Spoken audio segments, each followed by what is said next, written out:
दिन पड़ रही है और इसका बहुत ही बड़ा और विशेष महत्व होता है। पूज्य गुरु जी ने कहा है कि अगर कभी भी मौका लग जाए और माघ महीने की प्रतिपदा तिथि गुरुवार को पड़ जाए तो आप लोगों को 31 चावल के दाने का उपाय तो अवश्य ही करना चाहिए। इन दोनों का संयोग बहुत ही कम आता है। इसी के साथ मैं गुरु जी ने अपनी शिव पुराण कथा में बताया है कि इस दिन आपको 31 चावल दाने का उपाय तो आपको अवश्य ही करना चाहिए, क्योंकि ऐसा दिन पूरे साल में सिर्फ एक ही बार आता है। और दोस्तों, आप सभी लोग जानते हो कि गुरुवार का अगर सबसे बड़ा कोई उपाय है तो वो 31 चावल के दाने वाला उपाय है। तो दोस्तों, इस गुरुवार के दिन आप लोगों को इस 31 चावल दाने वाले उपाय को जरूर करना है। बहुत सारे लोग होंगे जिन लोगों ने इस उपाय को ना किया हो, मतलब पूरा साल निकल गया, उन्होंने किसी भी दिन इस 31 चावल के दाने वाले उपाय को ना किया हो। पर दोस्तों, आपके पास एक आखिरी मौका बचा हुआ है जो कि 30 जनवरी के दिन है। तो इस दिन आप लोगों को इस वाले उपाय को जरूर कर लेना है। भले ही आपने पूरे महीने भर इस उपाय को ना किया हो, पर अगर आपने इस माघ महीने के गुरुवार के दिन अगर इस वाले उपाय को कर लिया तो आपको इस उपाय को करने का वो फल मिलेगा जिसकी आपने कभी कल्पना भी नहीं करी होगी। इसीलिए आप लोग इस वाले उपाय को एक बार जरूर कर लेना है, ताकि आप लोगों के हाथ से यह मौका ना जा सके और आपको इस उपाय को करने का फल मिल सके। दोस्तों, यह उपाय पंडित जी ने अपनी अभी की ही श्री शिव महापुराण की कथा में बताया है, जिस उपाय को आज हम आपको बहुत अच्छे से समझाने वाले हैं। इस वीडियो को देखने के बाद इस उपाय को समझने के लिए आपको कोई और वीडियो को देखने की जरूरत नहीं पड़ेगी। तो चलिए दोस्तों, उपाय को शुरू करते हैं। देखिए, ये इस माघ महीने के गुरुवार के दिन यह इतना खास होता है, इतना महत्वपूर्ण होता है। देखा गया है कभी कभी बड़े बड़े पूजा पाठ अनुष्ठान से जो मनोकामना पूर्ण नहीं होते, वो माघ महीने के गुरुवार के दिन एक छोटे से उपाय करने से ही आपकी मनोकामना पूर्ण हो जाती है। और बहुत सारे लोगों ने इस उपाय को किया भी है और उनको इस उपाय को करने का फल भी जरूर मिला है। अगर आप लोग भी इस उपाय को करना चाहते हैं तो आप इस उपाय को पहले अच्छे से समझ लेना, सुन लेना, उसके बाद करना। आपको इस उपाय का फल जरूर मिलेगा और इस उपाय को कर लेने से आपके घर में चाहे किसी भी प्रकार की दुख और समस्या क्यों ना चल रही हो, आपको उसका कारण भी नहीं पता है कि भाई यह समस्या किस कारण से चल रही है। उसका कुछ भी कारण हो सकता है, जैसे पितृदोष हो सकता है या किसी भी तरह का मंगल दोष भी हो सकता है। तो इस दिन आप लोगों को यह वाला उपाय कर लेना है। यह एक ऐसा उपाय है जिस उपाय को अगर किसी विशेष दिन पर किया जाए तो भाई उस विशेष दिन का जो है वह तो हमें मिलता ही मिलता है। पर हमने उस दिन पर इस उपाय को किया है तो हमें उससे भी बड़ा फल मिलता है और फल बहुत जल्दी मिलता है, क्योंकि आप इस उपाय को बहुत ही बड़े और विशेष दिन पर कर रहे हो। तो चलिए अब उपाय के बारे में बात करते हैं, लेकिन उससे पहले आप लोगों को यह जानना आवश्यक है कि आखिर यह उपाय किस समय करना है, किसको करना है और कैसे करना है। तो चलिए हम आगे आपको वीडियो में एक एक करके बता देते हैं। लेकिन उससे पहले अगर आप लोग हमारे चैनल पर पहली बार आए हैं या फिर मेरी आवाज आज पहली बार सुन रहे हैं तो हमारे चैनल को सब्सक्राइब जरूर कर लेना और इस वीडियो को लाइक करके कमेंट बॉक्स में श्री शिवाय नमस्तुभ्यम ओम नमः शिवाय जरूर टाइप कर देना। तो दोस्तों, इस 31 चावल के दाने वाले उपाय को हमें इस गुरुवार के दिन कैसे करना है, किसको करना है, किस समय करना है और कहां पर करना है, ये सारे सवालों के जवाब आपको इस वीडियो में मिल जाएंगे। और जो ये वीडियो देखेगा भाई, उसको 31 चावल के दाने वाला उपाय जरूर करना चाहिए, क्योंकि इस दिन एक चावल के दाने का भी बहुत ही बड़ा और विशेष महत्व होता है। और जब बात आ जाए 31 चावल के दाने की, तो ये सोने पे सुहागा वाली बात हो जाती है और ये एक बहुत ही बड़ा उपाय हो जाता है इस गुरुवार प्रतिपदा तिथि का। तो अब दोस्तों, इस 31 चावल के दाने वाले उपाय को आखिर करना किसको है, सबसे पहले हम लोग वो बात जान लेते हैं। तो देखो, घर की जो बड़ी माताएं बहनें होती हैं, उन माताओं बहनों में से कोई भी एक बड़ी माता बहन इस वाले उपाय को कर सकती है। और दोस्तों, अगर आप चाहें तो अपने घर में से सभी सदस्यों को भी इस उपाय को करवा सकते हैं। अगर किसी व्यक्ति की खुद की कोई मनोकामना है, खुद की कोई दुख और परेशानी है जो कि वह अपने लिए ही करना चाहता है, इस वाले उपाय को तो वह खुद अपने लिए भी कर सकता है। बाकी अगर कोई घर में से ऐसा है जो कि अपने पूरे घर परिवार की सुख और शांति के लिए ये वाला उपाय करना चाहता है, तो भाई वह भी कर सकता है, उसमें भी कोई दिक्कत वाली बात नहीं है। कहने का मतलब ये है कि इस उपाय को हर एक सदस्य भी कर सकता है और पूरे घर परिवार के सदस्य के लिए घर की बड़ी माताओं बहनों में से कोई एक माता बहन भी कर सकती है। माताएं बहनें अगर घर में उपस्थित न हो या वो यह वाला उपाय न कर पा रही हो तो फिर घर का कोई बड़ा सदस्य भी इस 31 चावल के दाने वाले उपाय को कर सकता है, चाहे फिर वह पुरुष ही क्यों ना हो, उसमें कोई भी दिक्कत वाली बात नहीं है। अब दोस्तों, इस 31 चावल के दाने वाले उपाय को हमें करना कहां पर है? हमें इसे शिव जी के मंदिर में जाकर करना है। बहुत सारे लोग प्रश्न करते हैं, हर एक उपाय को करते समय क्या हम इस उपाय को घर पर कर सकते हैं? तो इस वाले उपाय को आप घर पर नहीं कर सकते हो। इस वाले उपाय को करने के लिए आपको शिव जी के मंदिर ही जाना पड़ेगा। उसके बाद में दोस्तों, जो अगला प्रश्न निकल कर आता है वो यह आता है इस उपाय को लेकर कि आखिर इस उपाय को हमें किस समय करना है, सुबह के समय करना है कि शाम के समय करना है? तो देखो, इस वाले उपाय को आप लोग सुबह के समय भी कर सकते हो और शाम के समय प्रदोष काल में भी कर सकते हो। अब अगर आप पूछो कि भाई सबसे उत्तम समय कौन सा रहेगा इस 31 चावल के दाने वाले उपाय को करने का, तो हम आपसे बस यही कहेंगे कि इस उपाय को आप सुबह के समय करेंगे तो ज्यादा बेहतर होगा। बाकी अगर प्रदोष काल शाम के समय भी करेंगे तो भी अच्छा होगा, उसमें कोई भी दिक्कत वाली बात नहीं है।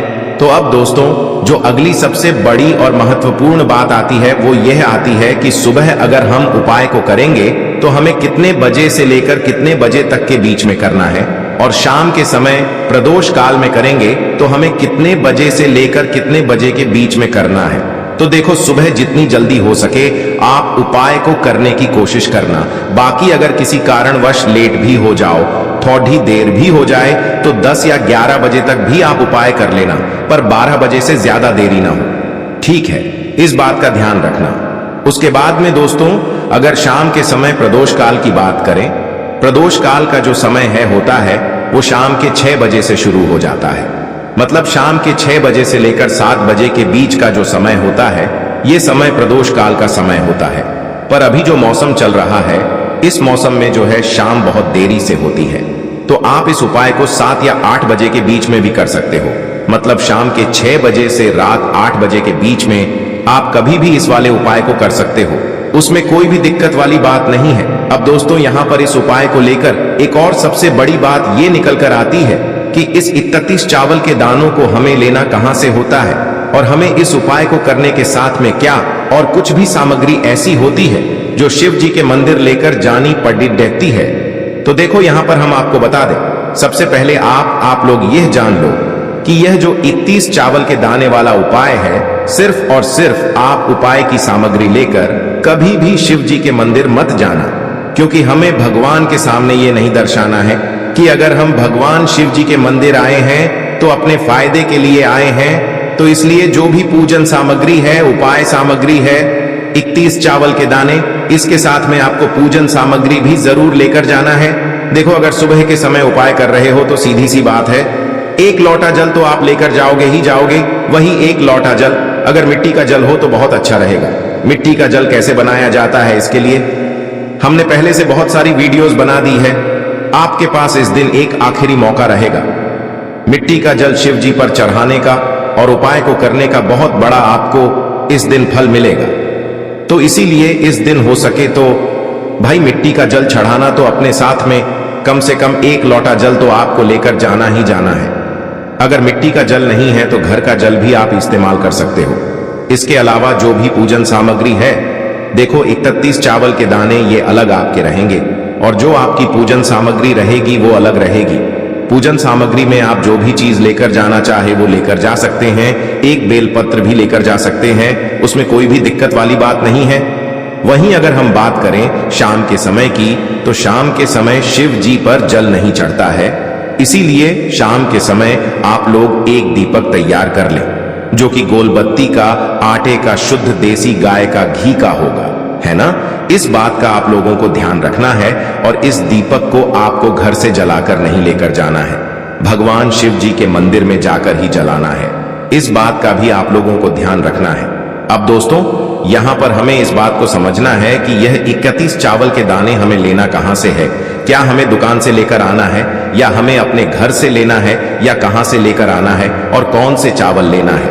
क्योंकि चावल भी बहुत प्रकार के होते हैं। तो देखो, इन सभी सवालों के जवाब आप लोग एक बात में सुन लो कि भाई ये जो उपाय है, इस उपाय में आपको ये नहीं देखना है कि भाई कौन से चावल है, कौन से चावल नहीं है। बस जो भी चावल ले रहे हो वो चावल का दाना सबूत होना चाहिए, मतलब साबुत होना चाहिए, टूटा हुआ नहीं होना चाहिए, कटा पिटा नहीं होना चाहिए। ये बात आपको ध्यान रखना है। बाकी आपका चावल बासमती हो या सादा चावल हो या कोई सा भी चावल हो, उसमें कोई भी दिक्कत वाली बात नहीं है। तो सीधी सी बात है कि आपके घर के रसोई घर में जहां पर आप भोजन बनाते हो, वहां पर जो भी चावल आपके उपस्थित हो, उन चावलों में से अपनी एक कटोरी भर लेना या एक मुट्ठी चावल अलग से निकाल कर रख लेना, क्योंकि हम 31 चावल ही यहाँ पर इस उपाय में लेने वाले हैं। तो हमें यह चावल के दाने गिनकर निकालने पर डिढेंगे। इस बात का आप लोगों को ध्यान रखना है। तो अपने उस चावल की कटोरी में से या चावल में से 31 ऐसे चावल के दाने आप लोग निकाल लो जो कि टूटे हुए ना हो, कटे पिटे ना हो, जिनमें कोई दाग ना लगा हुआ हो, है ना।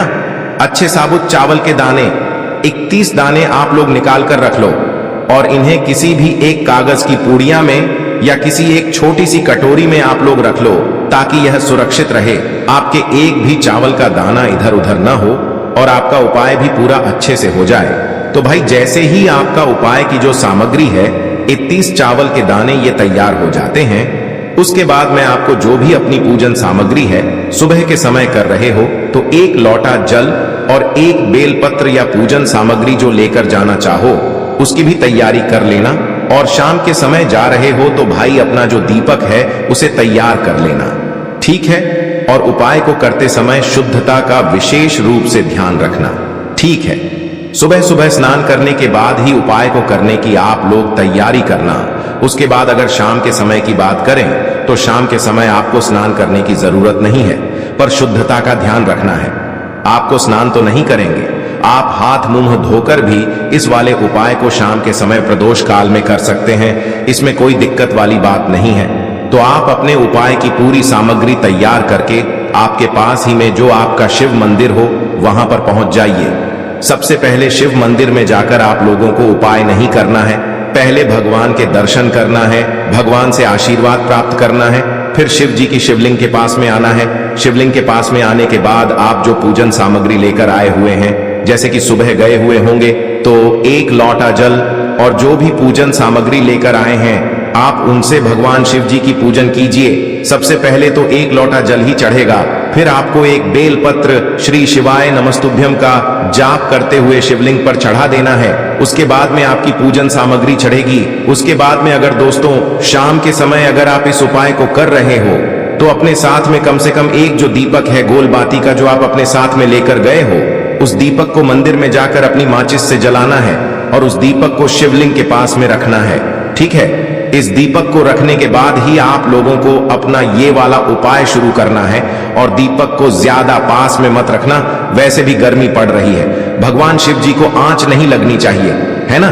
तो भाई जैसे ही आपकी पूजा अर्चना हो जाती है, आप भगवान शिव जी को प्रसन्न कर लेते हैं। उसके बाद में शिवलिंग के पास ही में आप कहीं पर बैठ जाइए, सामने या आसपास जिस जगह पर आपको बैठना हो वहां पर बैठ जाइए और अपने वह 31 चावल के दाने अपने सामने निकाल कर रख लीजिए, क्योंकि अब यहाँ पर उपाय को यहाँ पर करने की आपको तैयारी करना है। और इस तरीके से जब आप उपाय करेंगे, पूजन सामग्री करने के बाद, पूजन अर्चना करने के बाद, तो आपको उपाय का फल बहुत जल्दी और बहुत बढ़ा होकर मिलेगा। तो अपने 31 चावल के दाने अपने सामने निकाल कर रख लेना और यह जो उपाय है यह आपकी सीधे हाथ की हथेली से होगा, इसलिए इस बात का भी विशेष रूप से ध्यान रखना है। तो सीधे हाथ की हथेली का प्रयोग करके ही आप लोग अपना इस वाले उपाय को करना। अपने सामने जो भी आपकी कागज की पुड्डियां है उसको खोल कर रख लो, या कटोरी है तो भाई उसे अपने सामने रख लो और अपने वह 31 चावल के दाने निकाल लो, ठीक है। उसके बाद में दोस्तों अब आपको क्या करना है कि शिवलिंग आपके सामने होगी, तो आपने वह 31 चावल के दाने एक एक करके जहां पर आपने बेलपत्र चढ़ाया है, आपको शिव जी के शिवलिंग के ऊपर चढ़ाना है। कहां पर चढ़ाना है? शिवलिंग के ऊपर चढ़ाना है और कहीं पर भी नहीं चढ़ाना है। आपको अपने हथेली से तो शिवलिंग के ऊपर चढ़ाना है, भले ही फिर वो अपने आप जलाधारी पर गिर जाए या मतलब वहीं पर गिर जाए, उसमें कोई दिक्कत वाली बात नहीं है। पर आप चढ़ाओ शिवलिंग के ऊपर ही। तो आपको क्या करना है, अपना पहला चावल का दाना उठाना है, श्री शिवाय नमस्तुभ्यम बोलना है और शिवलिंग पर चढ़ा देना है। इसी तरीके से दूसरा चावल का दाना उठा है, शिवलिंग पर चढ़ाना है और मंत्र बोल देना है। और फिर तीसरा चावल का दाना उठाना है, श्री शिवाय नमस्तुभ्यम बोलना है और चढ़ा देना है। इसी प्रकार से आपको पूरे 31 चावल के दाने एक एक करके शिव जी के शिवलिंग के ऊपर चढ़ाना है और भगवान से प्रार्थना करते जाना है। मतलब प्रार्थना तो आपको आखिरी में करना है, पर हर एक चावल के दाने को चढ़ाते समय श्री शिवाय नमस्तुभ्यम जरूर बोलना है। उसके बाद ही में यह चावल का दाना शिवलिंग के ऊपर आपको चढ़ाना है। जैसे ही आपके 31 चावल के दाने शिवलिंग के ऊपर चारच जाते हैं, तो भाई उसके बाद में आपको क्या करना है, भगवान से अपनी मनोकामना बोलना है। मनोकामना भी कब बोलना है, जब आपका 31 चावल का दाना आपके सीधे हाथ की हथेली में हो और आप उसे चढ़ाने के लिए जा रहे हो। श्री शिवाय नमस्तुभ्यम बोलकर उस आखिरी चावल के दाने को शिवलिंग के ऊपर चढ़ा देना और भगवान से फिर अपनी वह मनोकामना बोल देना, जिस मनोकामना के लिए आप लोग अपना यह वाला उपाय कर रहे हो। जिस भी दुख और परेशानी के लिए आप लोग अपना यह वाला उपाय कर रहे हो, उसके बाद में जैसे ही आप अपनी मनोकामना बोल देते हो, आपका यह वाला उपाय पूरा हो जाता है। पर दोस्तों, उपाय को करने के बाद आप लोगों को 2 मिनट भगवान शिव जी के मंत्र का जाप जरूर करना है और मंत्र का जाप करने के बाद भगवान से एक और बार प्रार्थना करना है अपनी मनोकामना के लिए या अपनी जो भी दुख और परेशानी है उसके लिए। इसके बाद में आप लोग भगवान को देखकर भगवान से प्रार्थना करके उनसे आशीर्वाद लेकर वहां से उठ सकते हैं और अपने घर पर जा सकते हैं। बस दोस्तों, यहां पर यह वाला उपाय पूरा हो जाता है। इस तरीके से जो भी व्यक्ति छोटी छोटी चीजों का ध्यान रखते हुए इस 31 चावल के दाने वाले उपाय को करेगा, निश्चित सी बात है उसे उसकी मनोकामना जल्द ही पूर्ण होगी और जो भी दुख और परेशानी है वो भी बहुत ही जल्दी दूर होंगे।